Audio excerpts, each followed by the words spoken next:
We're celebrating the signing and the funding of HB 907, the Sunshine Genetics Act. It was truly... In Florida, a landmark piece of legislation seeks to change how families detect serious conditions early.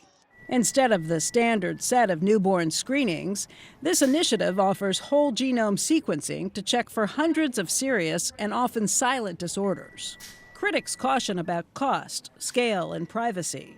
But Adam Anderson, the state legislator who introduced the bill, says it moves diagnosis from reaction to prevention. She had a dream, and Andrew came to her, giving parents an opportunity he never had. Are you ready to be baptized? Drew was born, he was our third child. And I remember thinking after he was born that this is it, our family's complete. But at 6 months, something shifted. Adam and Brianne Anderson's son, Drew, missed key milestones. Then he regressed, and every time Drew got sick, more setbacks emerged. Did you hold your head up today? And you used your arms? It was probably around 15 months old where we finally pushed very hard to get genetic testing completed on Andrew. And that gave us the ultimate diagnosis that he had Tay-Sachs disease. What is Tay-Sachs? It's a very, very debilitating disease. So it affects your cognitive function, it causes paralysis, loss of fine motor skills, gross motor skills. Probably the hardest really were the seizures. The seizures were pretty horrible. There were days when we were trying to get him under control where Drew would have 50, 60, even 70 seizures in a single day. Which is very, very difficult as a parent to see that, not be able to do anything about it. Right. You know? Tay-Sachs is a fatal inherited disorder. There is no cure. And once symptoms appear, the decline is unstoppable.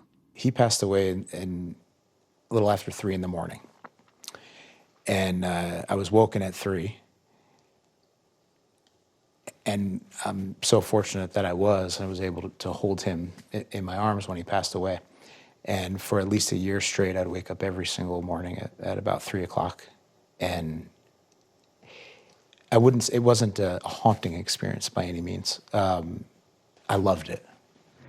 In 2022, Anderson ran for a seat in the Florida House and won. Thank you, Mr. Chairman. He didn't campaign on it, but once elected and seated on key healthcare committees, rare disease policy quickly became a defining issue. I realized the impact that we can have. And I also realized pretty quickly the lack of support for the rare disease community that existed in government across the board, right?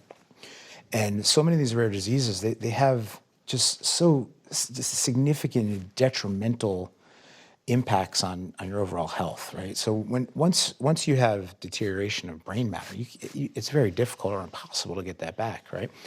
But what if you can stop it from happening in the first place? The initial rollout at Tampa General Hospital will test that theory beginning this year. And thanks to state and private funding, it's free for parents who opt in. The 5-year pilot program will bring together Florida's universities, ending years of isolated research, while cutting costs and speeding progress. The law also requires that the data be made anonymous to protect participants against potential misuse. It was passed unanimously, bipartisan, every single committee stop, on the House floor, on the Senate floor, and then ultimately signed by Governor DeSantis.